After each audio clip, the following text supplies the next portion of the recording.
Welcome back friends. Today we are going to discuss about estate planning.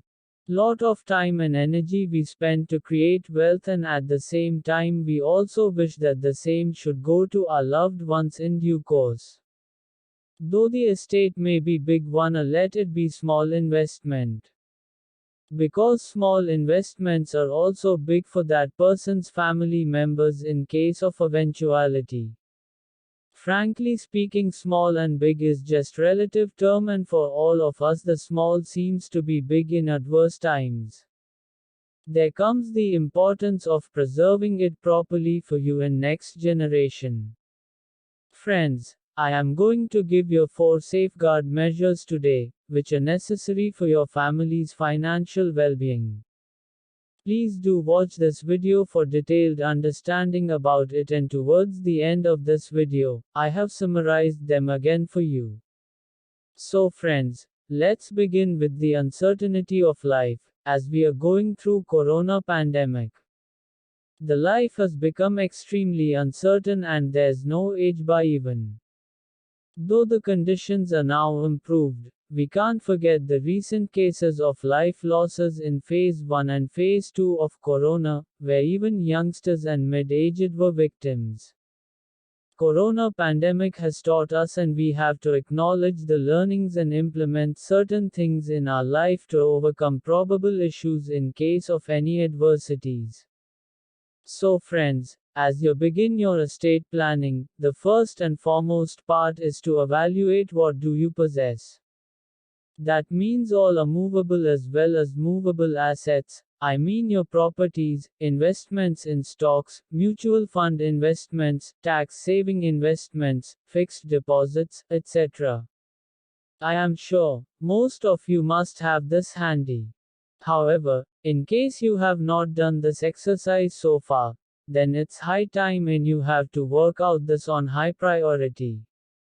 So, please prepare detailed Excel workbook consolidating all your assets, investments and details of your insurance policies. Please make this as your master investments file. This workbook must be password protected, so that you can keep all your confidential data in this, especially your login credentials of bank accounts, demat accounts, brokerages accounts, etc. Nowadays, we have to deal with several personal logins, and it is advisable to keep all such passwords in single password protected master file. Further, please note, whenever you change your passwords for any of these logins, please ensure to update the same in your master file. It's quite obvious. You may be holding some of the assets or investments jointly with your spouse or with any other family member, which are included either in your or their holdings. However, please recheck and ensure that all your singular holdings are noted in this master file. Friends, usually we say the passwords should not be shared as a security measure. But here treat this as an exception for the benefit of your loved ones in case of emergency, and share the password within the family. That means you, your spouse or any other close family member should share single password of each other's master file. In fact, it will not be sharing of passwords actually. Because, as long as you are there, you will be managing your own financial matters and no one else will use your login credentials. But in case of any extreme urgency, your family members can have access to do the needful, with the help of master password. Friends, precaution is always better than cure. Here, what we have discussed is the precaution for your family's financial health. There's another precaution, friends. That is to assign nominee for your assets and investments. Please check and ensure that the nominee is updated for all your assets and investments. Usually the nominee is considered as immediate legal heir, and there is nothing wrong in this thought. However, in legal terms, please note that the nominee is trustee and not necessarily the ultimate legal heir.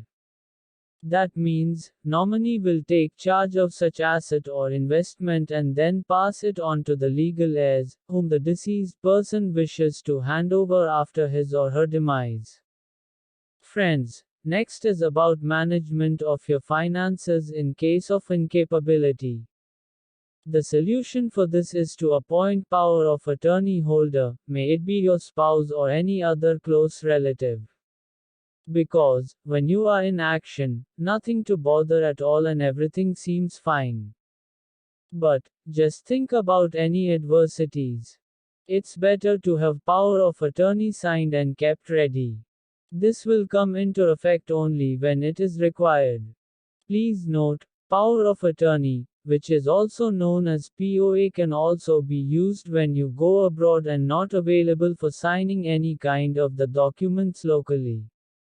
In nutshell, your execution is carried out by your POA holder. Friends, now let's understand about transition of assets and investments, I mean your estate. There are two ways of transition. One is in your presence, that is when you are alive, and the other one is in your absence, that's after demise. Transition in presence can be done by way of gifts or partition amongst the family members. There is one more way, is to have family trust, whereby you can shift the financial benefits to your family members in your presence.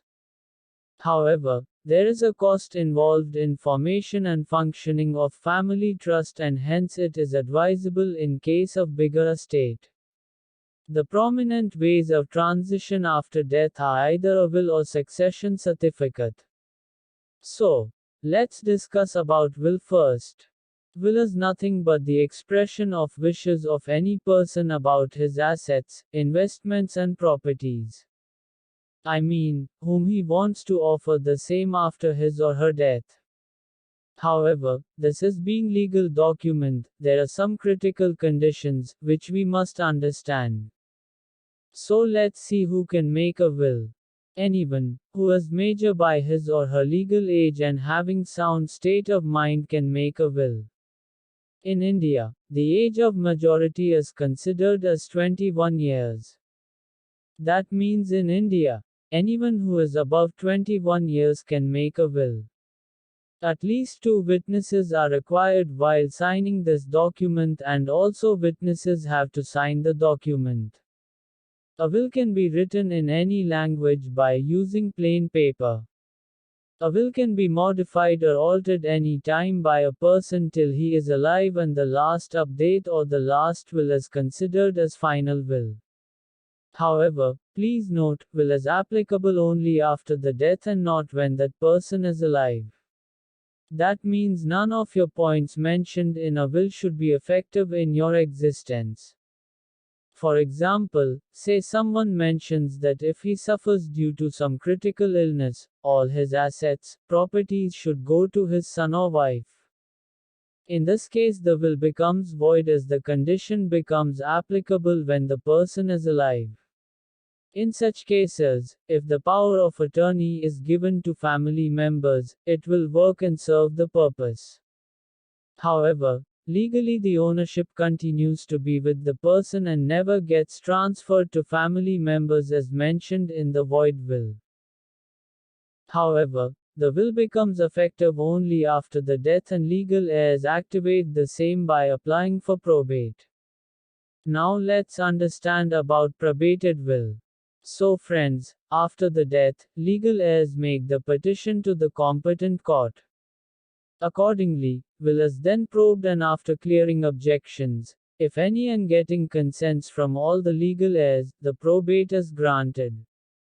The probate is like an authentication of the will. Thereafter, the executors mentioned in the probated will take charge of the estate of the deceased and arrange for transition of all the assets, investments and properties after paying off any debts, liabilities, if any, of the deceased person. The probated will is then notarized for the purpose of submitting for transmission. In case of larger portfolios, the annexure is attached along with the probated will. In case there is no will made before the death, It is considered as intestate, which creates complication for legal heirs to claim the transfer of assets and investments. Hence, it's advisable to make the will to avoid future complications and also the disputes in the family. However, if the death is intestate, the succession certificate is applicable and the legal heirs will have to approach the competent court for grant of succession certificate. The distribution of assets and investments in this case will be done as per the applicable succession law, considering the religion of the deceased. The court grants succession certificate after investigating the application and all relevances. So friends, that's how the estate planning is to be carried out. Now, as I mentioned earlier in this video, the 4 safeguard measures you have to implement are: Number 1. Sharing of password of your investments master file within the family. Number 2. Check and ensure nominee is updated for all your investments and assets. Number 3. Prepare your power of attorney. Number 4. Make a will. So, that's it for today. Hope you liked this video and found useful. If so, please do give me a like, which will encourage me to do more such videos. Please do share the same with your friends and relatives and do subscribe my channel, if you like the same. Friends, in the next video we will discuss about the implementation and monitoring of financial plan. Thank you and bye for now, till we meet again in the next video.